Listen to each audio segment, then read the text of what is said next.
আসসালামু আলাইকুম। আশা করি সবাই ভালো আছেন। তো আজকে আমি কথা বলব শরীফুল রাজের আপনার যে সিনেমা 'ইনসাফ' এটি নিয়ে। তো এটি 'ইনসাফ' অর্থ হলো ন্যায় বিচার।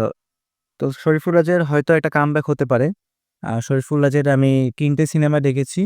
আম 'পরাণ', 'হাওয়া' এবং 'ওমর'।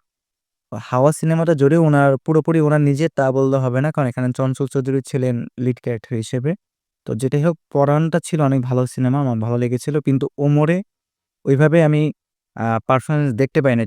যে পারফরম্যান্সটা আমি পরাণে দেখতে পেয়েছিলাম শরীফুল রাজের মধ্যে। তো যেটাই হোক হয়তো ইনসাফের একটা কামব্যাক হতে পারে। কিন্তু আম দেখার বিষয় হলো যে আচ্ছা আমি আগে পোস্টার কিরকম হয়েছে সেটা বলি।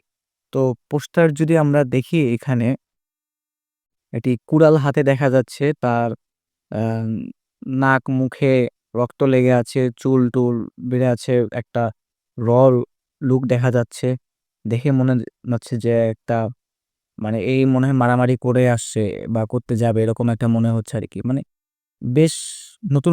মানে যদি এখানে আপনাকে না বলা হইতো যে এটা শরীফুল রাজ, হয়তো আপনি চিনতেই পারতেন না যে এটা শরীফুল রাজ। কারণ ওইভাবেই এনাকে এখানে প্রেজেন্ট করা হইছে। তো এই একটা জিনিস ভালো লাগতেছে আমাদের দেশেও চলচ্চিত্রতে না দিন যত যাচ্ছে এই অ্যাকশন, ভায়োলেন্স এসব সিনেমা একটু বেশি হচ্ছে। সেই 'তুফান' থেকে যদি ধরি 'তুফান', 'বরবাদ' এই যে 'ইনসাফ' আরো নাকি শুনতেছি কিসব 'টগর', 'পিনিক' এগুলা কিন্তু কি বলে অ্যাকশন ভায়োলেন্স এর কিন্তু সিনেমা আরকি। তো ভালো যে এইসব সিনেমা রেগুলার হচ্ছে। তো এগুলা ভালো পয়েন্ট। এখন কথা হলো পোস্টটা তো বেশ ভালো হইছেই। পোস্টার চকচকা সুন্দর সব ঠিক আছে। দেখার বিষয় হলো পোস্টারের মতো সিনেমাটা সুন্দর হয় কিনা। আমাদের সিনেমা ইন্ডাস্ট্রিতে এরকম অনেক ছবি আছে যে পোস্টার দেখতে মাশাআল্লাহ পুরা অনেক সুন্দর হয়। কিন্তু সিনেমাতে যেয়ে পোস্টারের ১০ ভাগও পাওয়া যায় না। এরকম অবস্থা হয়। তো এরকম অবস্থা যেন না হয় সেটাই আশা করব। এখন বাকিটা তো সামনে যেসব প্রমোশনাল কনটেন্ট বা প্রমোশনাল ম্যাটেরিয়াল আসবে সেসব দেখে বোঝা যাবে আরকি। পোস্টার ওভারঅল খুবই ভালো হইছে যেখানে শরীফুল্লাহ যে মানে লুকটাই মানে সবথেকে বড় কথা আরকি। যেখানে চিনাই যাবে না যেটা বললাম আপনাকে যদি না বলা হয় যে এটা শরীফুল রাজ আপনি ধরতেই পারবেন না। মানে বুঝতেই পারবেন না। হয়তো বুঝলেও সময় লাগবে আপনার। এই হলো কথা আরকি। তো পোস্টারে যে একটা আভাস দিচ্ছে যে একটা ভালো কোয়ালিটিফুল কনটেন্ট হতে পারে, কোয়ালিটিফুল সিনেমা হতে পারে। সেই কোয়ালিটিটা যেন সিনেমা দেখতে পারি। সেটা যদি পোস্টার পর্যন্ত যেন সীমাবদ্ধ না থাকে। যেটা বললাম আরকি।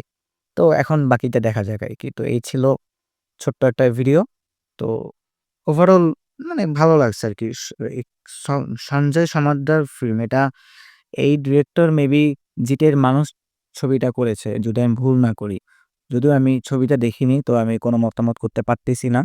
আম আপনারা যদি দেখে থাকেন 'মানুষ' ছবিটি জিতের আপনারা কমেন্ট বক্সে জানাতে পারেন। মনে হয় ছবিটা বাংলাদেশেও মুক্তি পেয়েছিল। যাই হোক সেসব অন্য কথা। এনিওয়ে জাস্ট এটাই পোস্টটা ভালো ছিল। এখন দেখা যাচ্ছে সামনে কি হয় আরকি। তো ভিডিও ভালো লাগলে লাইক, কমেন্ট, শেয়ার করে দিয়েন। আপনারা কিন্তু ভিডিও দেখা কমিয়ে দিচ্ছেন। ভিডিও এখন অনেক কম দেখছেন মানুষ। লাইক, কমেন্ট কম করতেছেন, ভিডিও ভিউ কম করতেছেন আপনারা। তো এরকম করলে তো হবে না, তাই না? আপনারা যদি ভিডিও দেখেন একটু আপনারা যদি একটা লাইক দেন, একটা কমেন্ট করেন, তখন একটা অনুপ্রেরণা পাই। তখন একটা ভালো লাগা কাজ করে। তখন পরবর্তী ভিডিও করার জন্য একটা উৎসাহ পাই। তো আপনারা প্লিজ এগুলো করেন। তো এটাই আর নতুন হয়ে থাকলে চ্যানেলে সাবস্ক্রাইব করে দিন। ওকে? পরবর্তী ভিডিওতে দেখা হবে। ততক্ষণ পর্যন্ত সবাই ভালো থাকেন, সুস্থ থাকেন। সবাইকে আসসালামু আলাইকুম। ধন্যবাদ।